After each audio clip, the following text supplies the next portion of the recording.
Hello, YouTube. It's your boy Nathan coming to you to do another recap video. Today we are talking 90 Day Fiancé Season 12, Episode 7, the good old ball and chain. So we're just going to get on into it. Sorry guys, I'm not feeling the greatest again, physically and mentally again, so pray for me. Alright, the first couple I want to talk is, we're going to pick up where we left off last week with Debbie and Mito. So remember what happened last week, and everybody was so thrilled about how I interpreted Debbie's friend when she was screaming at Mita and stuff. Everybody was laughing at my impersonation of that. So in this episode, we pick up where we left off last week, and Debbie's friends are just still irritated. Now, I said this at the end of the video last week. Where was that friend's husband? Now all of a sudden he shows up. So if Mito was getting in his wife's face and everything, and he was nowhere around, like, what the heck? Like, you know, I noticed that over the years, is that when a guy disrespects a woman and they do it, like, close where their husbands are, why aren't the husbands saying anything to them? I remember back on Happily Ever After Season 6, when Andre was fighting with Elizabeth's family, and he was fighting a lot with Elizabeth's sister Becky, and he was doing that a lot in front of Becky's husband, and Becky's husband would never say anything. So I don't know, that just was just curious to me. So Mito gets an Uber back to Debbie's house. Debbie's already home, and she's talking to the producer. She's like tired and just really drained from that big argument that they had. Mito comes back in, and he's talking to the producers, and what he was more offended by is that when Debbie said, you can talk to that whore back in Egypt, but you can't be compassionate with me. And he took it as that she attacked his dishonesty about being a virgin or something like that and everything. Now Mito was trying to book a plane ticket to go back, but there was no plane tickets available on that night, and it was late. The next day arrived. The next day comes, and Debbie, they have not spoken. They have not spoken since. And Debbie actually goes back out and meets with her friend and everything. So she goes back and meets with her friend, and the friend was just like, he's an a-hole. He's this, and that. There's no coming back from this. Does he really love you? I wouldn't even give him a second chance, and this, and that, and everything. And and yeah, that was basically that. Now, here's the thing. Rumor has it, and I guess this is all over the internet now, that Debbie and Mita did end up getting married. And they got married on I think it was December 12th of 2025. And she's been defending him on social media and stuff and everything. I mean, good for them, but wow. Because, yeah, that was explosive. And I don't think that was produced, because the producers had to intervene and ask questions. So whenever I see the producers intervene, that means I know it's not produced. They're just like, what in the world just happened? But we all know that the producers love that. So yeah, we'll see how it all plays out with them. So yeah, Debbie's friend, she was just like, yeah, he's an a-hole. You don't treat women that way. You don't talk to women. You don't talk to her that way. I'm worried for you. And even Debbie had to tell the friend, okay, thank you, but calm down now. Appreciate your support, but calm down. She's like, well, you deserve better. I'm like, yeah, I do, but just relax with that. So Debbie really does care for Mito, I could tell, and everything. So low-key, she is defending him and stuff and everything. So I do appreciate that about her. But Mito just needs to really get it together, clearly. But anyway, that was Debbie and Mito. The next couple I want to talk is Shay and Annabelle. So Shay and Annabelle, remember last week, Annabelle met with Angie and then the daughter to go on the spa, and then the daughter revealed that Shay had told Annabelle about the girl that basically flashed them and everything, and that's cheating and everything. And then Annabelle confronted Angie about like, have you had an affair, and Angie denied. So in this episode, Annabelle comes back home and everything. The daughter drops her off, and Shay asks her like, are you still mad at me? How do you feel? Do you feel better? Like, how do you feel right now? And Annabelle, I actually do feel a little bit better and everything. I talked to Angie, like, we're cool for now, but if you cheat on me again, I'm done. I'm done. He was like, I have no reason to cheat on you, babe. No reason at all. So Shay wanted to go out again with his friends and go out, like, and watch football, drink beer, and everything. And Annabelle was just like, no, you're not going out. Like, you're not going out. You're not drinking beer tonight. You're going to be drinking herbal tea tonight with me, and we're going to do some yoga. And Shay was like, yoga? He's like, yes, yoga. Annabelle was like, you gained so much weight since you been with me. I was like, dang, she about to body shame him and stuff and everything. So Annabelle teaches Shay some yoga and everything. He had a hard time doing it, but I guess yoga is good for him. Now, judging by the previews of next week, there's just still more that the daughter is going to reveal to Annabelle. Excuse me, guys. Sorry about that. Yeah, judging by the previews of next week, the daughter is going to reveal a lot more about Shay to Annabelle. I don't know. I just feel like Shay's daughter, what is her name? I keep drawing a blank on Shay's daughter's name. It's not Nicole. It's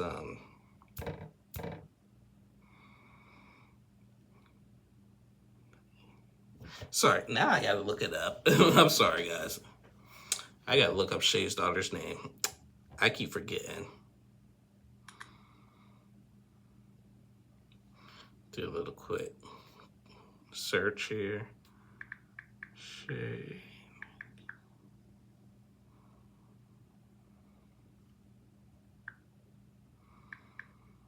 Allison. Sorry. Okay, Allison. So, yeah. Allison, because we all know she's living next door to Shay, and she's like with her kids, and she's living there rent free and everything. She's meddling in this relationship. I know she's a daddy's girl, and then she's a little jealous and stuff, but she's a little little starter if I'm being honest with you. So I can't wait to see how that all plays out and stuff and everything. But this Allison girl, she needs to really stay in her lane. Like, you're grown, you got kids, your dad is grown, let him live his life. Now he needs to. Now Shay was like, you know what, maybe after doing that yoga, he realized that he needs to relax and everything and not go out so much and drink beer and party with the people and everything, with the girls and stuff. And I agree, he needs to chill out. You're in your mid-50s. You're about to get married. It's time to settle down. You're not young anymore. Like, hello. So, yeah. So, yeah, that was Shay and Annabelle. And the next couple I want to talk is Mallory and Raj. So last week, Raj had that conversation with Brandon, or as he likes to call Brandy, and stuff and everything. Now, here's how I feel about this whole situation. Now, we all know how I feel just about the whole situation anyway, because how I feel about Mallory's friends and how she described her friends. And Brandon was no exception and everything. I thought that he was aggressive, and I love how Raj was making fun of him. He sounded like a caveman and everything. I get that it's a culture thing. Now, it's a culture thing that, that Raj doesn't want Brandon and Mallory to be friends because they used to have, like, an intimate relationship. Now, even though it's strictly over now and everything, it still feels awkward for him. And then Mallory likes to bring him around and everything. And like, and as she said, she doesn't mind Raj wanting to be the man in the house, because that's what he kept on saying, that I'm the man in the house and everything. And we respect that, but you gotta let people be friends and stuff and everything. But I don't know. I see more Raj's point on this. Now, I think he came at it a little too quick and too strong early and everything. I think his approach could have been handled a little bit differently, but but I don't see anything wrong with how Raj feels about this. Now, if he was like this with every guy, oh, you can't have any guy friends, period, then we got a problem.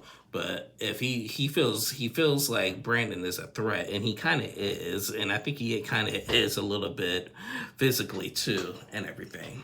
So in this episode, they, Mallory and Raj, they didn't talk about the party the night before. They wake up with the dogs. She got so many freaking dogs. It's not even funny and everything. And he wants to make like some kind, everybody's hungover.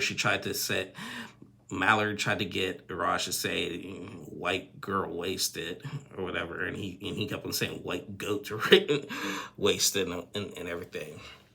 So then they had the conversation about it and everything. And Mallory was just like, Brandon is going to be in my life, and you guys are going to have to coexist. And he's actually good friends with my best friend, Michaela. And if you don't want me to be friends with him, then I can't be friends with Michaela and everything. And, Raj was just like, well, I'm the man at the house, this, and that. He's like, yeah, I respect you being the man at the house, but still, you can't tell me, like, you can't put this control on me and everything. And after he tried to make some breakfast.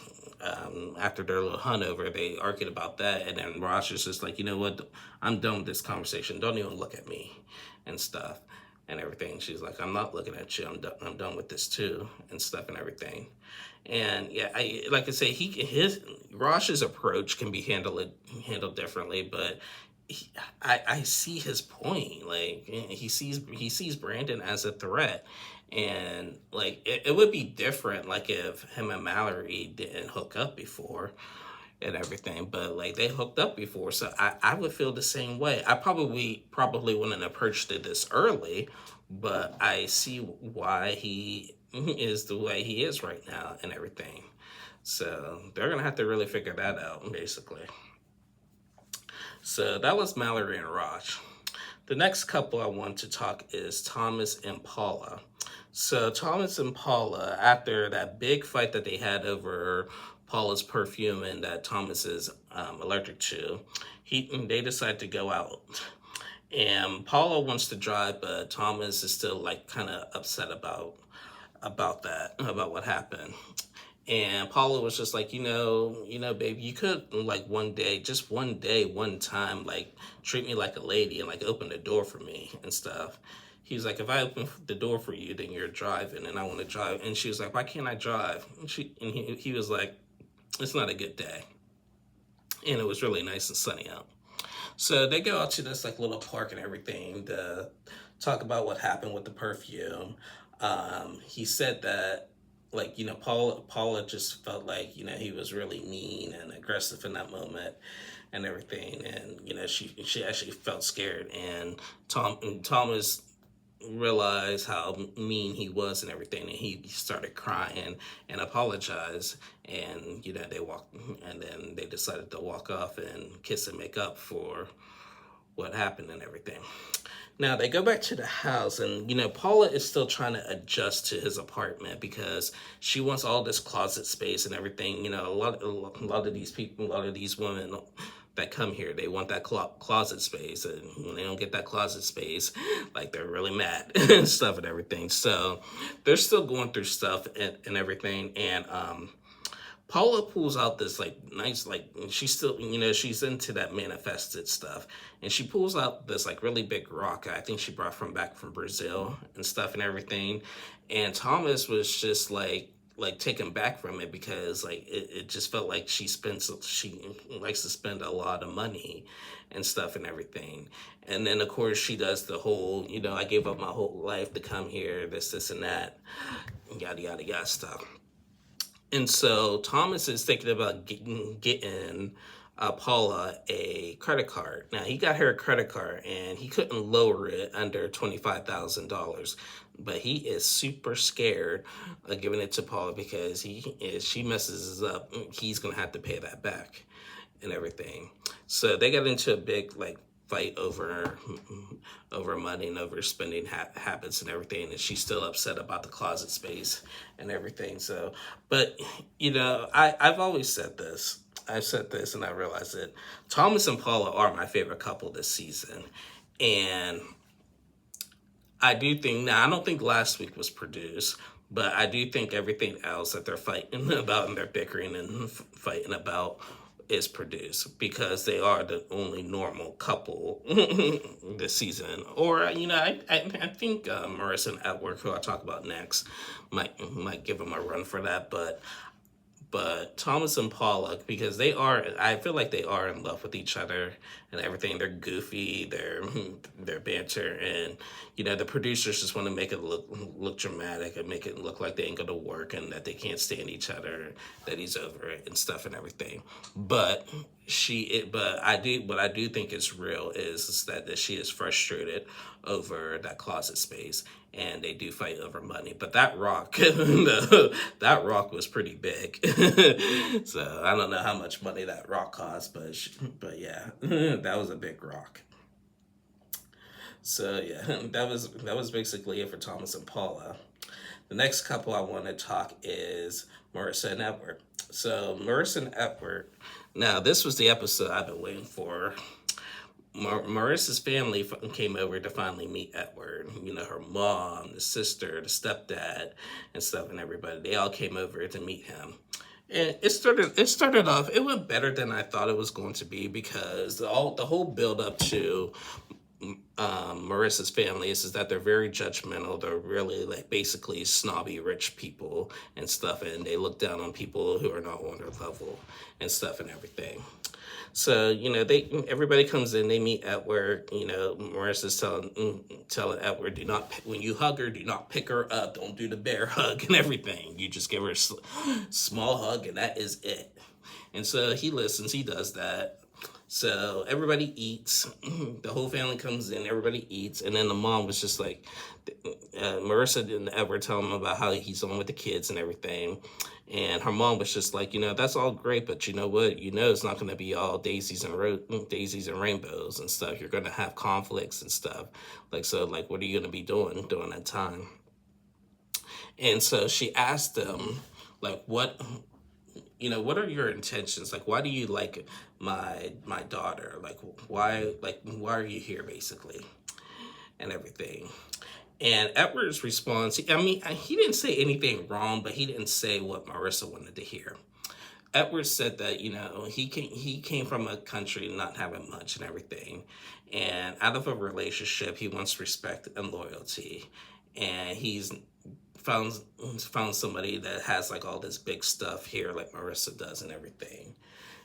He's never really been with somebody like Marissa, basically. Now, he didn't say anything wrong, that he wants respect and loyalty. He didn't say nothing wrong, but Marissa got mad because he didn't say, oh, I'm in love with Marissa. She's awesome. She's this, and that, and everything. So Marissa was taken back, but the mom didn't say nothing else about it. She was just like, well, we'll see. We'll just see what happens.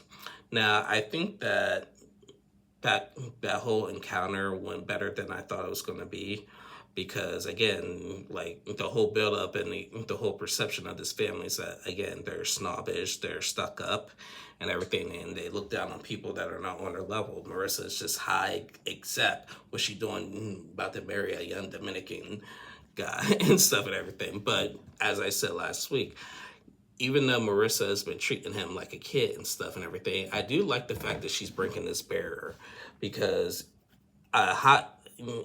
someone who is a high executive and stuff and runs a big business, basically should still have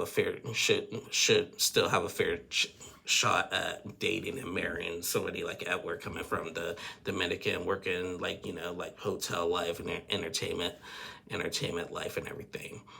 and everything. Someone, okay, no, let me put it this way: somebody like Edward should have a fair chance as somebody like Marissa. Okay, but if I was single, I should.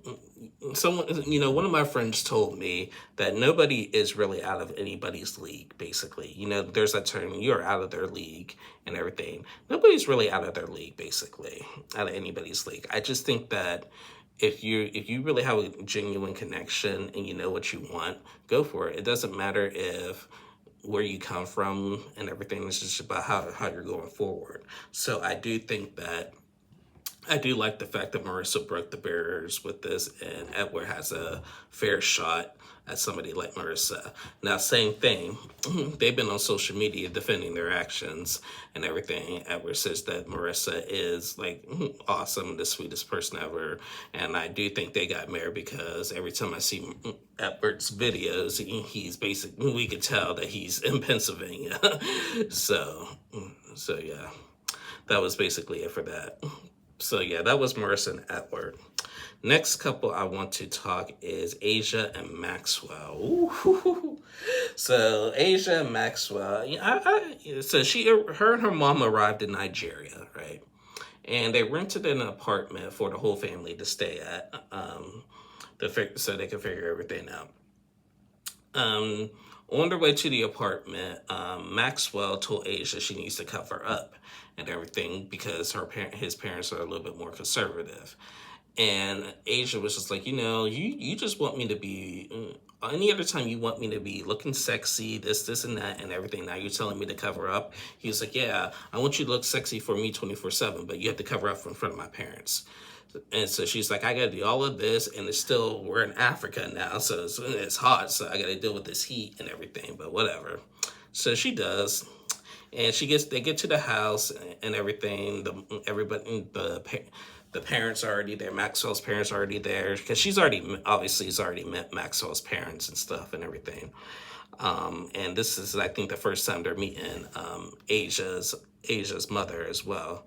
So everyone's in there, loving and getting situated. And we're about to have like a really big dinner, and with the whole family coming over, including Maxwell's judgmental sister. I think her name was Blaze. And from what Asia described is that Maxwell's sister Blaze is like really overprotective. When they first got together, Blaze apparently went through every single photo and post that she's had on her Facebook, dating back to 2009. She was like that stalkerish, like she is like, and she's like wanting to be in the business and stuff and everything. So Asia and Maxwell had a conversation about like sleeping arrangements and stuff and everything. Lord only knows what they're gonna do with that and stuff and everything. So dinner's almost ready, and Sister Blaze comes in, and she runs and gives Asia a hug and everything. They looked at each other in the mirror, saying, "Oh, we're twins, and everything, and this and that and everything." And so they had so they sit down at the dinner table, and they're having their little traditional Nigerian food.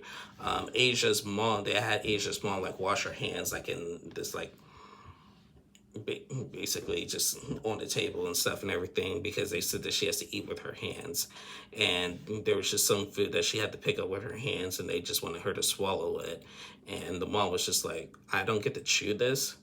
And they were like, no, what do you want to chew it for? She was like, I'm chewing this. And then the producers had asked her, like, let's be honest, do you really like Nigerian food? And she was like, I do not like Nigerian food. The meat here is just not, it's just way too dry, not all that tender and all that. It's just not that good. So anyway, they asked Asia, Maxwell's mom asked Asia, like, how many kids do you want to have? And Asia said 2. And for some reason, the family got really defensive about that. She's like, 2? Like, what do you want 2 for? Like, why can't you get 4? And then Asia was like, only, and then the dad said that she wants that that he wanted for. And she's like, Dad, it's all in God's timing and everything. And the mom was like, I cannot accept if it's just two. You should be happy that she's gonna give you one, possibly. Why does it have to be more? Like, that she's 38. How you gonna have four kids and already at 38? Just saying. So some of these people just don't really understand. They really don't understand, but we're gonna let that pass right now. So then Blaze comes in with the conversation about like changing. Maxwell had mentioned that Asia wants to change a lot of things about me, like my hairline, my eyes. They were talking about something with the eyes and everything, and then Blaze said that it's just how we Nigerians look in the eyes and everything. And Maxwell made a comment saying that yeah, she wants to change everything, my eyes, my hairline, my face, this and that and everything, that she not accept me for who I am. And the sister was just like, why do you want to change him and everything? And Asia was just like, you know what, we're going to do this. We talked about this and we're going to do this. And that's the end of that. Oh man, she's so arrogant. She is clearly one of those people, and I like how the sister is about to grow her. I wish she would have challenged her a little bit more, because she did say in her interview that anybody who's trying to take my brother away, I'm not gonna stand for it lightly. So we gotta really see what they're about and everything. And so I really wish that the family really would have grilled Asia a little bit more. Not over the kid thing. The kid thing, that was stupid. But the judgmentalness and wanting to change Maxwell, his appearance and stuff, that just shows that you are not really all that attracted to him, as you said. And if you really love him, you will love him for who he already is. If you fell in love with him, you fell in love with who he already is and stuff and everything. So So I wish they would have challenged her, Miss Pentecostal Queen, and everything. Miss God had brought you guys all here and everything. So come on, now, I don't think God is gonna like you judging him like that. Just saying. So just saying. So I can't wait to see the continuation of that. So yeah, but that was Asia and Maxwell, and the last couple we got to talk is Goofy, Katie, and Joshua. This is a mess. Katie is so all over the place. This episode, last week, she was basically calling everything stupid and everything, all of Joshua's ideas. This episode, they're finally getting their apartment together and everything. She said that she's still trying to get used to living with a guy and living with people. She said she don't really like living with people. And Joshua made a joke saying, okay, fine, I'll just pack up my stuff and go back to the United Kingdom, basically. But she just started laughing and laughed that off. And now we're preparing for Katie's birthday party. And I guess that we're having another drunk night at the bar, basically. And she has a secret. She told Joshua that we're having a party. All the friends are coming over, but she's inviting this guy named Ryan. Now, this Ryan guy, apparently she's traveled with before. I guess they traveled to Germany and then other places in Europe. Joshua was aware, and they were together all in Germany, and then I guess they went other places in Europe together. Katie revealed that she has made out with this Ryan guy. She says she's never been intimate with him, but she has made out with him. And Joshua knew about it, and Joshua was just like, this, at some point I got to draw the line here. Like, it's just a relationship that you want. And he was like, I'm not going to keep second guessing myself and everything. It took her word that Katie just wants to be with Joshua. So she tells Joshua that, so I didn't realize it, but I didn't realize it at the time. But since he's in town, I did invited Ryan to the birthday party, and I feel bad because I didn't think of it in the moment. I was just like, oh shoot, because he doesn't really like because Joshua doesn't really like Ryan. I guess Joshua sent him a message basically saying like like I know what you guys did basically and everything. I don't like you for this. But once again, Joshua is accepting it. So they go to the birthday party. You know, he's trying to be supportive, and because it's Katie's birthday, and at the start, everybody's cool and everything. And you can already tell Katie's already just getting a little, eh.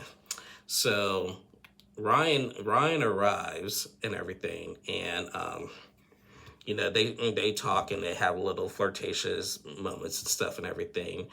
And Joshua, his veins are boiling. He's just like, I'm tired of this crap. We need to have a conversation.